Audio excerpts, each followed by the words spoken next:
wanted to get a diversity of outlooks on this theme of heaven starts on earth, and one of the outlooks that most fascinated me was, what would the School of Business say? What would the College of Business say?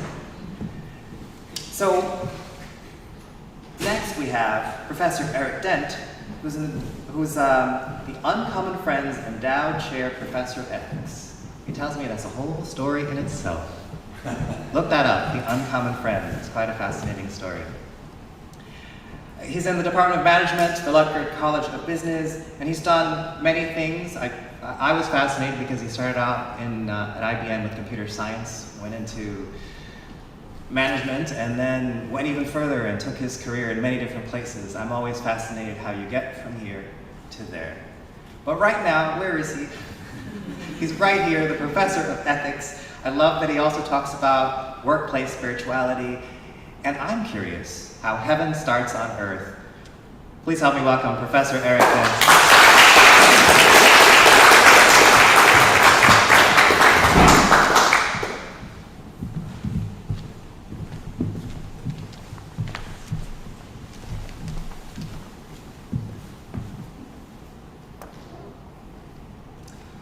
I spend more of my life working than doing anything else. Maybe you do too. Now, if I were living in the times of the ancient Greeks or Romans and said that, the elite would look at me scornfully because they strove to have as much leisure as possible, and they thought that only the lower class people should engage in work. But then Christianity came along, and Christianity changed everything. In fact, it gave us the popularization of the expression, heaven on earth. It also gave us the idea that human beings are actually created in the image of God. And God is many things, but one of them is that he is a creator.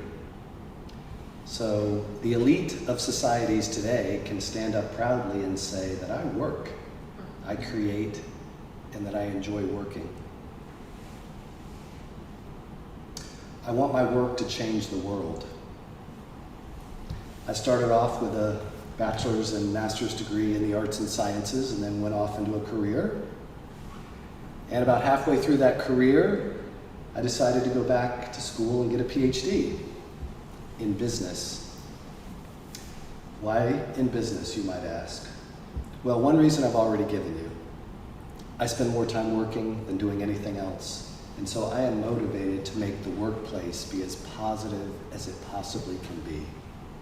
Wouldn't it be nice if the workplace was a slice of heaven here on earth? But the second reason I went back into the business school was that in the late 1990s, I had already concluded that if I wanted to change the world, which institution should I be part of? The big ones that have been world changers have been national governments, the church, NGOs, and businesses. And I concluded in the late 1990s that companies like Coca-Cola and IBM were greater levers of societal change than national governments were. Occasionally I'd have somebody argue with me about that then, not often though. But today, I don't think anyone will argue with me that Facebook, Google, or the NBA are greater levers of societal change in the world than any of those other institutions. So let's talk first about heaven on earth in the workplace. So what we teach in the School of Business, we really encourage our students all to live virtuous lives, which partly includes having voluntary, value-added, long-term, I-thou relationships with everyone they encounter. So let me unpack that for just a second. Voluntary is probably the easiest one. If we're going to contribute to the world, it has to come out of our gifting. It has to come out of our calling, right? It can't be coerced by anyone, so it has to be voluntary. Secondly, it has to be value added. In the vernacular, we use the expression win-win. So each one of us naturally and instinctively goes through our lives knowing what a win for us is in every encounter we have. We don't even have to think about that. But what I've really tried to focus on in the last 10 years of my life is what is the win for the other person that I'm in relationship with or that I'm in interaction with. So if a student comes into my office, I think about what is a win for her and often explicitly ask, what is a win for you? Those of us who are faculty, when we talk with our department chairs, it's usually because we want something. We want travel money, or we want to influence her in some particular way. But I really think deeply about what's a win for my department chair when I interact with her. Monday's my 35th anniversary. So on the ride home tonight, I'm going to ask my wife very clearly and specifically, what will be a win for you as we celebrate that really important milestone. The win-win relationships, though, if they're going to be the most virtuous, have to be long-term win-win, not short-term. Probably the clearest way to illustrate that is if you're a parent. If you want to, you can put your kid in front of a screen for a long period of time. The kid will think it's a win, and you might think it's a short-term win because you get a little free time to do something. It's not a good long-term win-win relationship. And even in other contexts, it's difficult perhaps to be friends with someone if you know they're starting to abuse alcohol or any kinds of behaviors, they're not being kind.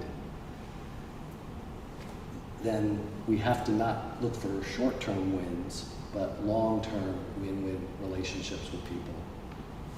And then finally, I-thou relationships. This is the terminology that Martin Buber popularized to describe relationships that are personal and often even intimate, rather than using people objectively or instrumentally. So what we teach is to live virtuous lives marked by voluntary, value-added, long-term I-thou interactions and relationships with other people. So let me talk about the second point, which was how businesses can change society.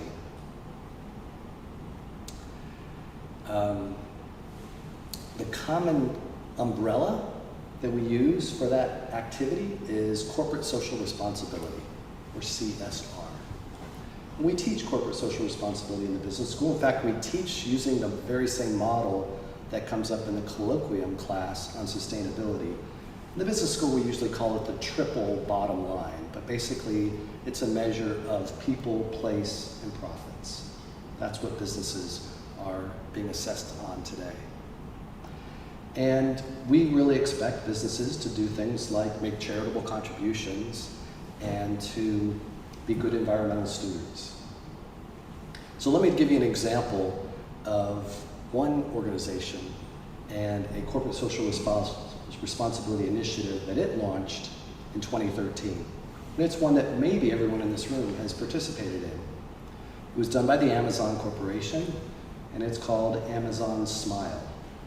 So if you make a purchase on the Amazon website and you do it through the Smile link, Amazon will take a portion of those proceeds from that purchase and contribute them to charity. Since 2013, when that program was launched, Amazon has contributed over $200 million to charities. Right?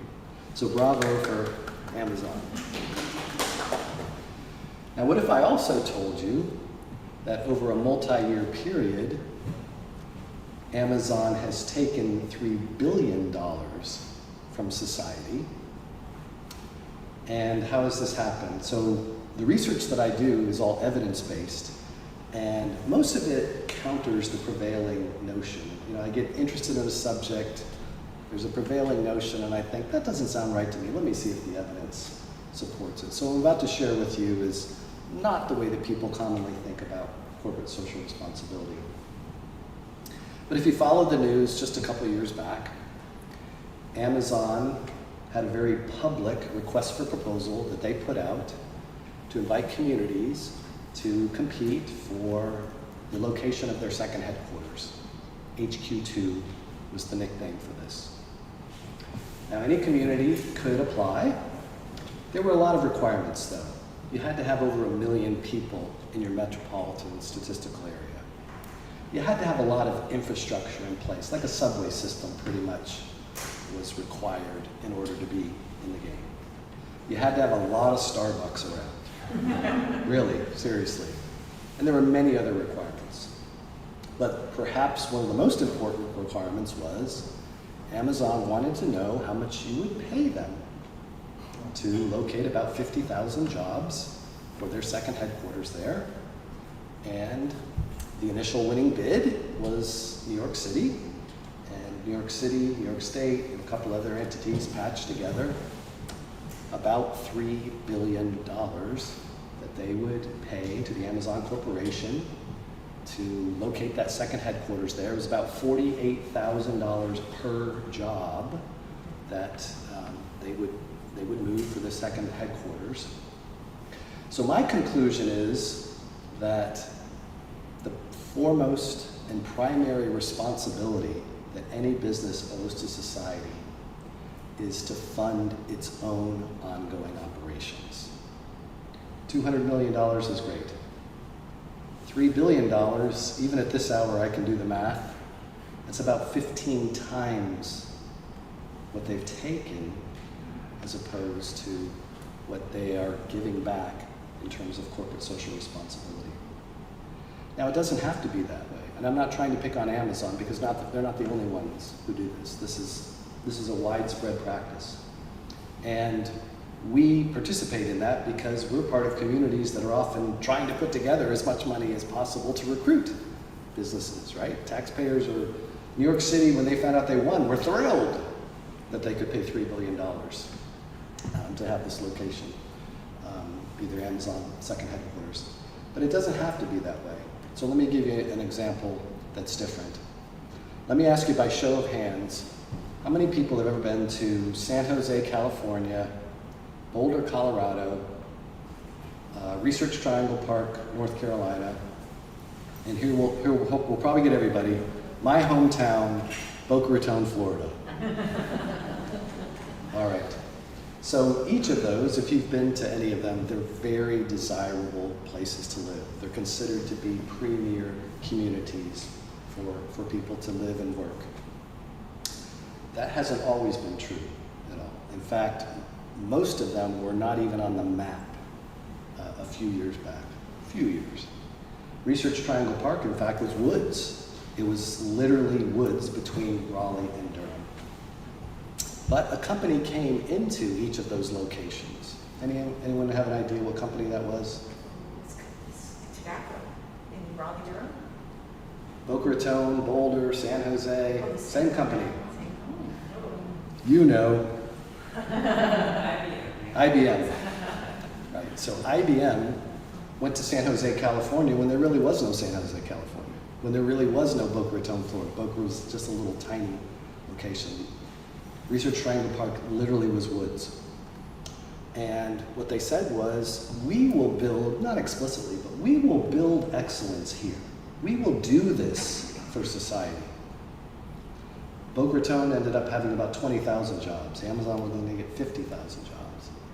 The equivalent would have been about $1.2 billion. Could you imagine Boca Raton and the state of Florida saying, yeah, we'll pay you $1.2 billion to bring 20,000 jobs to Boca Raton, Florida? No, IBM didn't ask for anything. So it's possible for corporations to be socially responsible just by what they're willing to give, what they're willing to build. What I also really didn't like about the Amazon approach was they really required a lot of infrastructure to already be in place. So they wanted a community that had already spent the money to build a subway system. They wanted to ride it, but they didn't want to be the ones that contributed to the initial construction of it, right?